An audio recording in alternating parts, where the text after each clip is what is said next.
Welcome, everyone who may be watching this now and into the future, to the Open Leadership Network gathering for November 2023. And at this point, I will announce my name, Ryan Erickson. And with us today at the Open Leadership Network gathering is one of our advisory board members, Doug Kirkpatrick, who is a noted author and on the topic of self-management. And today being the ostensible title of this session is the state of self-management. And I think that's a invitation to feel into this moment, talk about what it means. And Doug, I am so happy and thrilled to have you here, as I know everyone here is. And if you wouldn't mind, take a moment to say a little bit about yourself for those who may not know you and be watching, and then kick into what you'd like to share today. Well, thank you, Ryan. Little bit about myself. Somebody asked me that question last week, and I said, okay, three things. I'm a Canadian American. I like to read a lot and write, and I'm really invested in the future of work.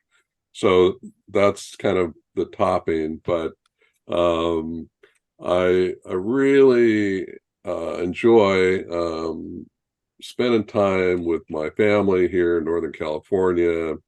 I grew up in northern Montana, near the Canadian border, and like to get up there as much as I can. Just got back from being up there. It was wonderful.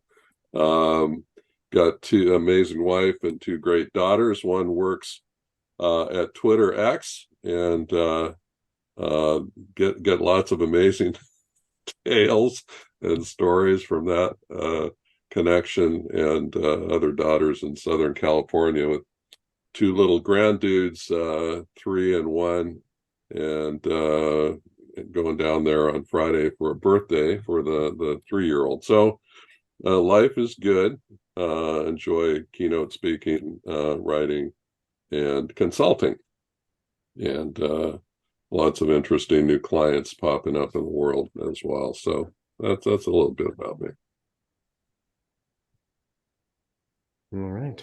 Well, welcome to this place that may be familiar to you and to those you are with. As far as what you'd like to riff on in the state of self-management, what are you seeing based on your experience in the world, and what would you like to just share about this moment in self-management as to what it is today, what it was, what is your first riff? Okay. Okay. Thanks, Ryan. Feel very humbled here among this esteemed group. Suspect many of you know more about self-management than I do. Just made a few legal pad notes here to share a couple of brain droppings. So here we go. My word for describing the state of self-management is, I would call it persistent progress. Persistent progress. I see advances here and there. I don't necessarily see large companies deciding to transform themselves from command and control orgs into self-managed enterprises. I don't see that necessarily, but there is movement, and I would describe it as persistent progress. I think about, self-management. Well, it begs the question, what is management in the first place? And management is nothing more than a social technology in order to get stuff done. And traditionally, it's consisted of planning, organizing, controlling, selecting, and coordinating. And those activities, planning is strategy, organizing is leadership, controlling is budgeting, selecting is hiring and firing, coordinating is teamwork. The fact of the matter is we all do all these things already in our own personal lives. Everyone is a self-manager already. We decide giant life-changing decisions on our own without a boss. Somehow we do these things without a boss. We decide who to date, who to marry, what to do for a living, and all the rest. So management per se is not rocket science. But there are some fundamental barriers to overcoming the world of traditional management, hierarchy, bureaucracy, command and control organizations. And Kurt Nielsen has written eloquently about these things. Bureaucracy, tends to protect itself, and it tends to grow itself. And it tends to embed itself in concrete so that it can't be conquered. And it leads to all sorts of interesting effects, a focus on money, a focus on power, a focus on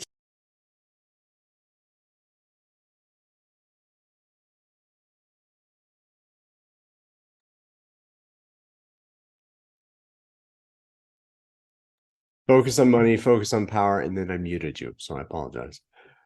all right. Was I making noise, or was it No, I was trying to mute accidental? the incoming person, and then Got it. Sorry. Yeah, so bureaucracy embeds itself and it doesn't want to change. So we're fighting against that in terms of promoting self-management.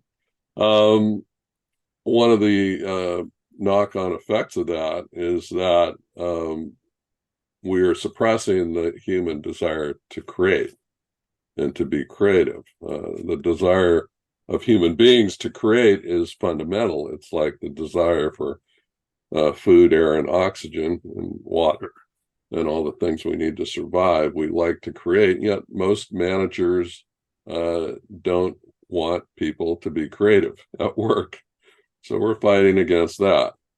We're also fighting against the dehumanizing language of the traditional workplace. So we talk about headcount as if people don't have bodies. We talk about man hours as if women don't exist. We talk about human resources. Well, people aren't resources, they're human beings.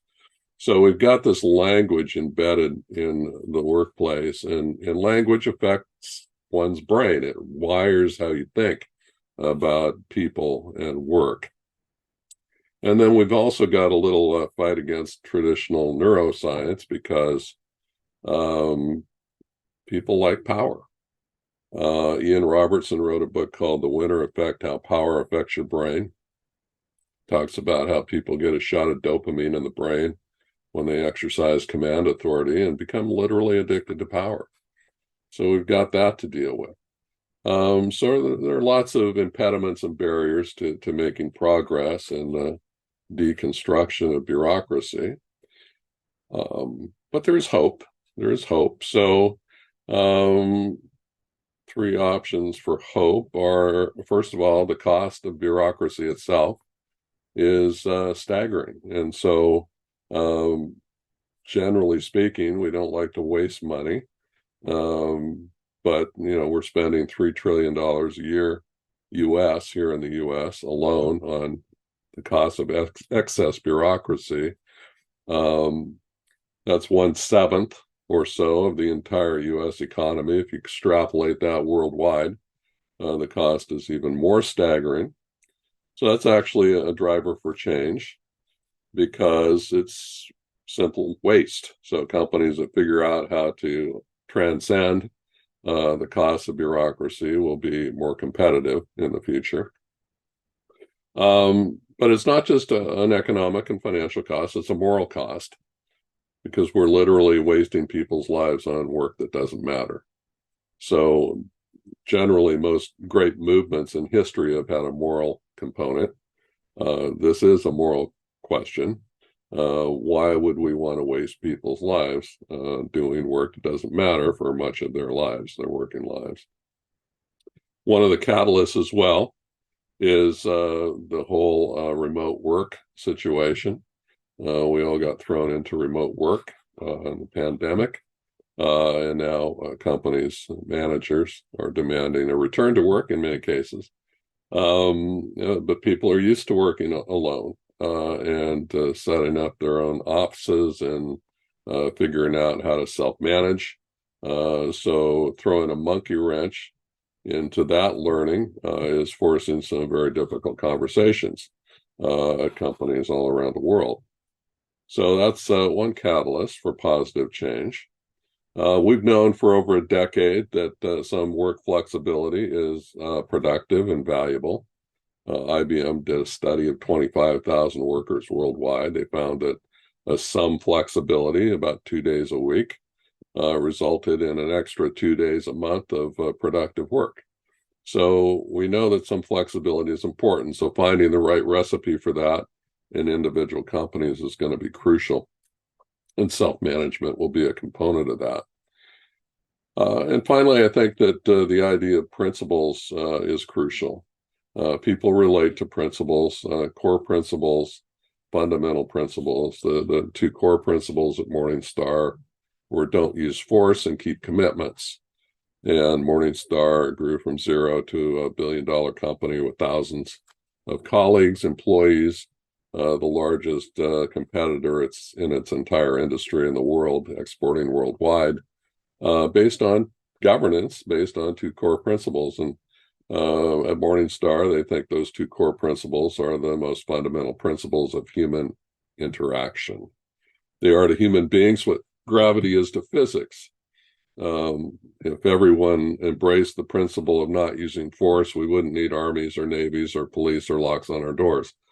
And of course, that's not realistic, but that's not really the point. The point is the closer we get to that ideal state, the better off we are as human beings, the more space we open up for human happiness, harmony, prosperity, teamwork, and all the good things of life. Imagine a world where every single person did what they said they were going to do. What an amazing world that would be to live in. And of course, again, that's not reality. But again, that's not really the point. The point is the closer we get to that state, the better off we are as people. So we think there are some fundamental core values, principles, costs that are driving the persistent progress of self-management. I would also add that the younger generations, Generation Z, for example, are definitely looking for purpose and meaning at work. It's not enough to just show up for a paycheck and figure out how to make enough money to do stuff on the weekends and eventually retire. That's not enough. We've got to figure out how to infuse some purpose and meaning into people's work lives, and just spend too much time at work to not do that. So what do I see on the horizon? I see a bit of a Cambrian explosion of technology and approaches and frameworks and methodologies. It's a very exciting time. I created this model a few years back called the interactive periodic table of the future of work.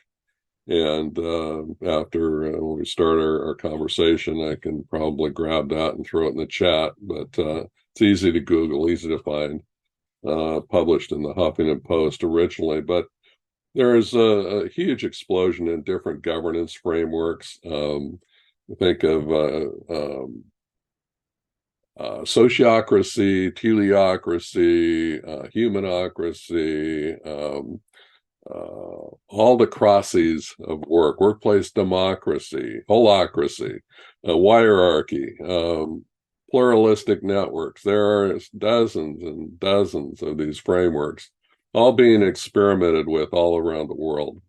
And some are open source, some are privately owned and licensed, etc. But there are lots of different approaches to the future of work that embrace some aspects of self-management.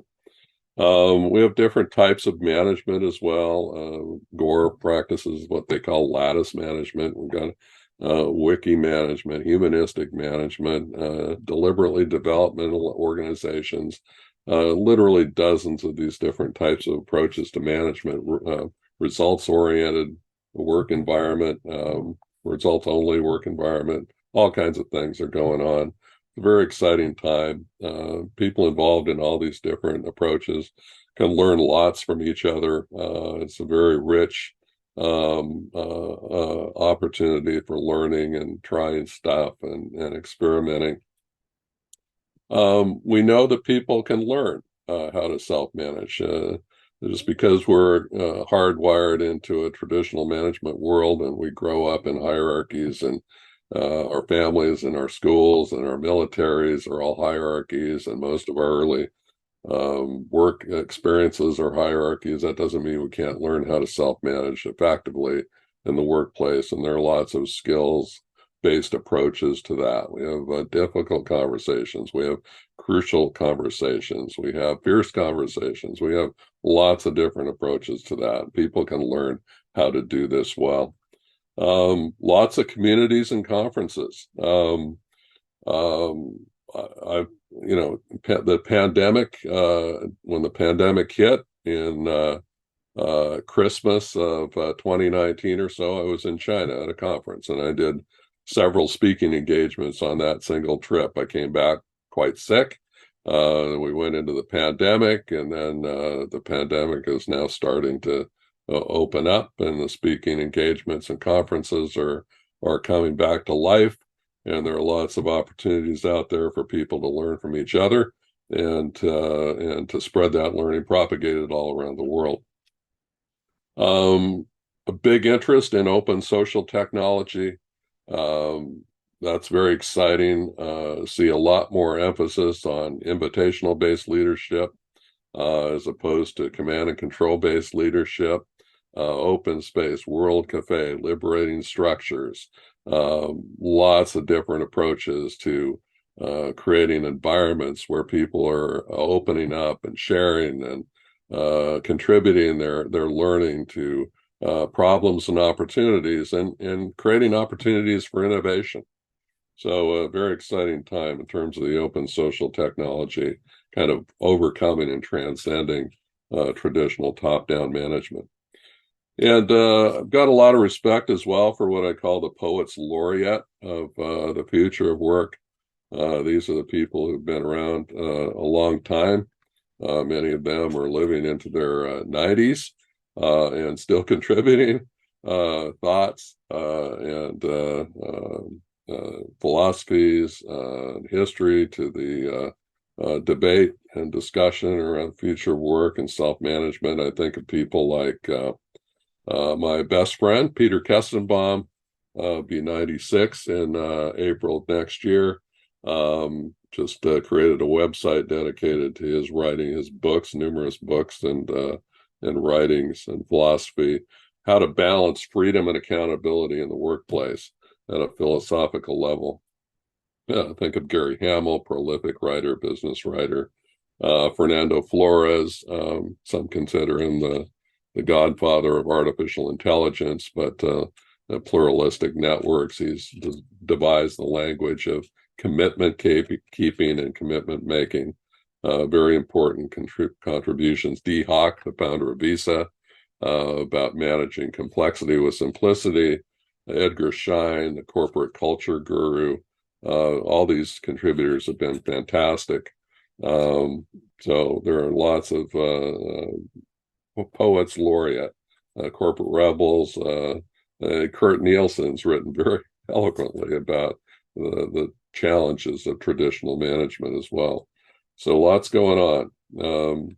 Now we can map networks. We can decide what influence looks like in networks beyond the traditional org chart with new technology. So that's very exciting as well. And there's some really disruptive technology. We've got virtual reality, artificial intelligence, blockchain, nanotechnology, robotics, genetic engineering. We now have 4D printing, so we've already blasted beyond 3D printing into 4D printing. So it's a very exciting time to figure out how to adapt these technologies and apply them to the organization itself. It's a bit of a split of opinion on the consequences of artificial intelligence. Some think that, people will just adapt to AI the way they've adapted to every other technological advance in the past. Others are a little less sanguine about that and think that it's going to be a bigger challenge. for humans to adapt to the challenges posed by artificial intelligence. We will see, as we always do. Blockchain is introducing some very interesting possibilities into traditional employment as well. In the future, some people think we'll have blockchain identities, which will carry our value creation proposition with us, and that we will subscribe to missions rather than be employees of organizations. So we'll see how that plays out. There are softwares available now that allow people to exchange value within organizations from an accounting perspective, so that there's actually a transaction created for the creation of value from one part of an organization to another inside the org itself. So there's very interesting technologies developing around the org and how it works and how it relates to the rest of the world. The Hire Group is a very interesting company in Qingdao, China, the world's largest appliance maker. Visionary leader there, Rijon, took 70,000 workers worldwide and created 4,000 self-managed teams. So people that say it can't be done, self-management's impossible, you can't do it in a large organization. I think Rijon has proven them wrong. He took over General Electric appliances in Louisville, Kentucky. They are incredibly productive using the Hire method. And it would be tough to compete with Hire at this point, given their flexibility, adaptivity, and ability to pivot on a dime. So interesting examples. Also good examples from the startup world. The new Generation Z leaders starting up companies aren't enamored with traditional management, many of them, and so they're starting companies with a self-managed model. Sudwork Brewing here in California is creating a self-managed organization, and they won the Great American Beer Festival by brewing the best beer in America, based on 2,000 breweries and 9,000 different types of beer. So self-management can be quite successful as well.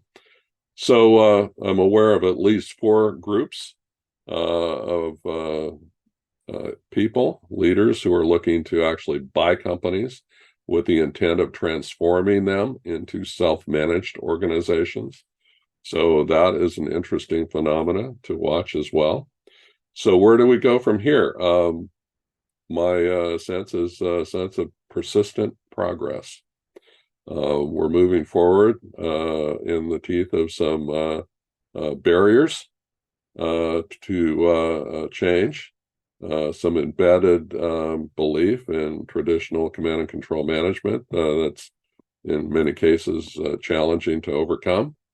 But my dream is that future generations will be able to work in self-managed organizations where they can exercise their creative muscles and realize their potential to the best of their ability, and where they're not working at a job for a paycheck so they can eventually retire. That's my dream. And so with that, I'll just hit the brakes and toss it back to Ryan. Thank you.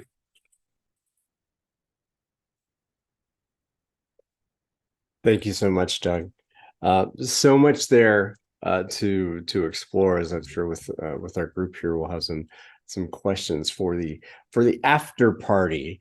I would like to offer maybe one question here that we'll record on tape, and then we'll and then we'll kind of get to the juicy part of what we will do this month and next month. So please come if you see this to the monthly event. Earlier in your talk, early in what you were sharing, there was something I heard about the addiction to power. And I think if any of us have been involved with a person who has been afflicted with an addiction and who was experiencing that breaking that addictions of any kind is massively difficult.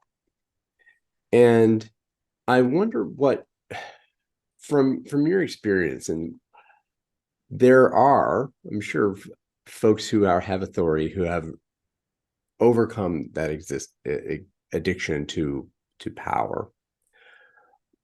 What patterns have you seen in change in the individuals that have caused them to overcome that addiction?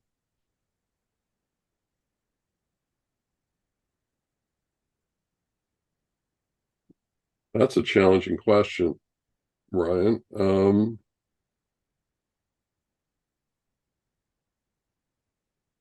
My sense is that most people do not overcome that addiction.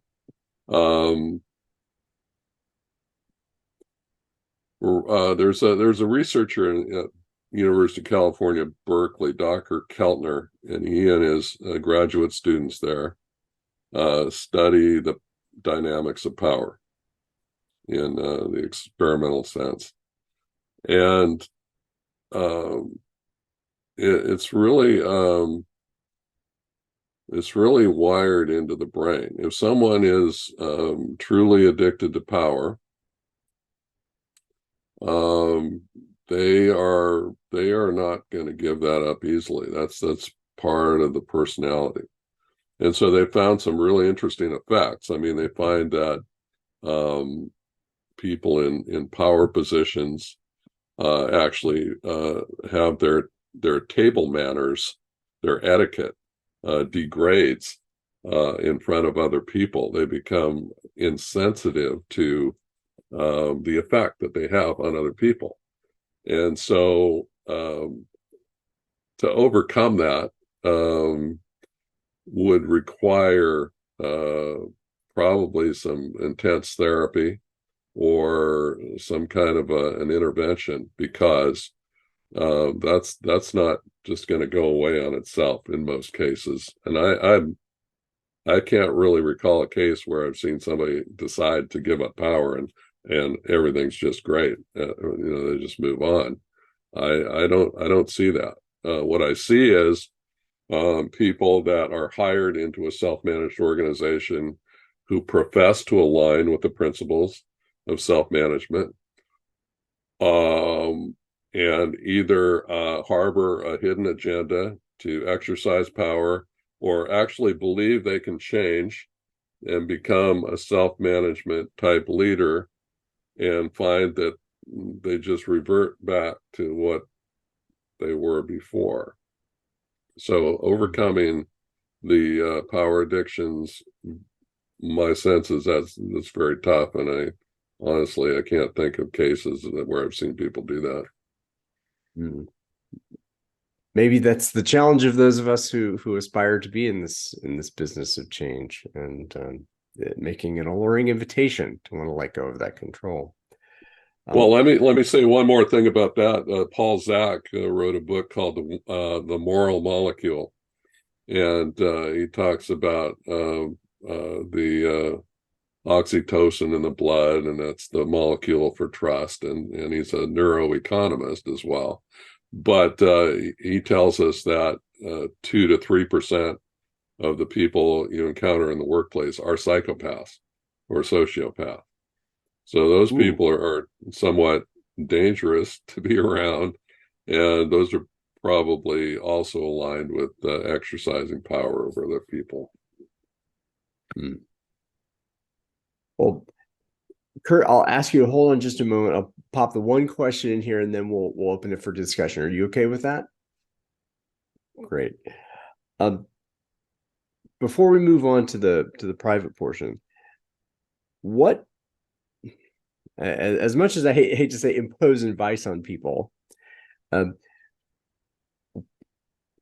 what would you recommend to an individual practitioner who is in an other managed organization, not a self-managed team or what? How might an individual behave what kind of change would you suggest for a person who has direct control over that change to make in this moment now? We'll start practicing request and response. So every time I want something from a colleague, I'm going to frame it as a request, and I'll let that colleague respond as they will. And if I really believe in the request, then I'll be asking for a commitment, and I'll take my time in that conversation to understand what the definition of done is, what Fernando Flores calls conditions of satisfaction. What does it mean to form a commitment as opposed to a mere intention or a desire to try? Because commitments are the atoms of work. So I become very skilled at making and keeping and asking, requesting commitments. That would be my starting point. Excellent, Doug. Thank you so much for coming here and sharing the wisdom and lots of food for thought for those who may be in the future watching, and certainly for those who are now. We shall see those of you watching this recording whenever you are soon at the next Open Leadership Network gathering. And now we will transition to the first question of our group here today. Thanks a lot.